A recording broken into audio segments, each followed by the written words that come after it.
So assurance helps a lot when we face disappointment. And of course, when we talk about assurance, usually in the world, people mean that I am self-assured. I am sure of myself. I am convinced that I can do things.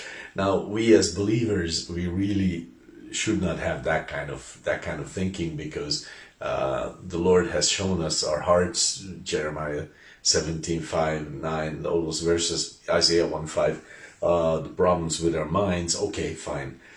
So we're not self-assured, but we can be assured of God, and firstly through His Word.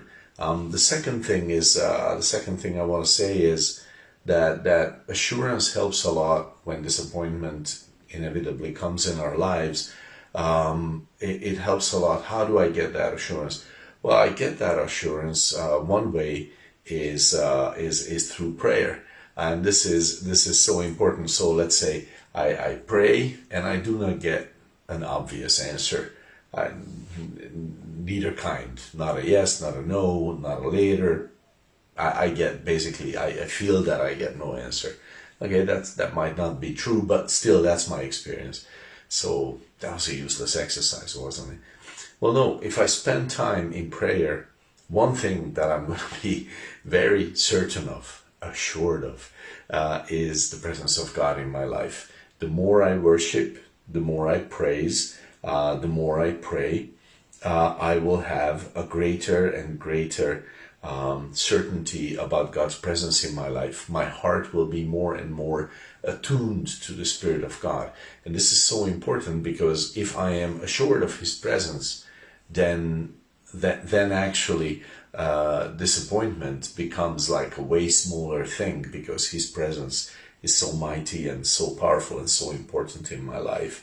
So we see this with Paul. 2 Timothy 4, 16 and 17 says, "At my first answer no man stood with me, but all men forsook me. Notwithstanding the Lord stood with me and strengthened me." And this is when he is standing in front of Caesar.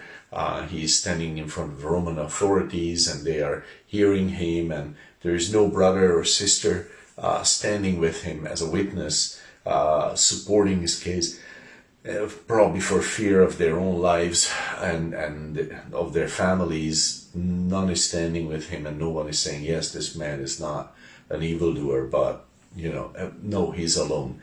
But also, he is not alone, and he's assured of that. How is he assured? And I'm certain it's worship, prayer, praise, those things. As I spend time in those, not as a mechanistic thing, I am finding the reality and presence of God in my life more and more. I am more and more attuned to the Spirit of God. Paul could even, well, this is earlier, but still, he could even take pleasure in weakness and distress. I'm not going to read it, but in 2 Corinthians 12, 9 and 10, encourage you to read that. He learned that Christ was with him, and that was enough for him, according to Philippians 4, 11, 12, 13, all those verses. So this is important in our lives. When His presence is with us, then that is so far greater than what disappointment offers. Than what disappointment tries to overrule everything in our lives, but His presence, it cannot. And this is so powerful. So be assured of the presence of God in your life this way. It's going to add so much ability to deal with all that stuff that you hate. God bless your day.